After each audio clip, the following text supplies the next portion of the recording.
बच्चा निमोनिया हो गया, श्वास की तकलीफ हो गई, रोगीला हो गया, कमजोर की कमजोर, वो पनप ही नहीं रहा, बच्चे की उन्नति नहीं हो रही शरीर से। तुमरुका जी का नाम लेकर, तुमरुका जी का नाम लेकर मात्र जल चढ़ाना, उस जल का आचमन बच्चे को रोज कराओ।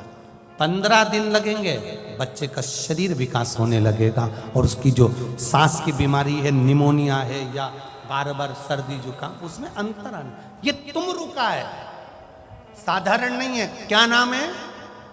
जम के बोलो, तुम। ये सहज नहीं, सरल नहीं है, साधारण नहीं।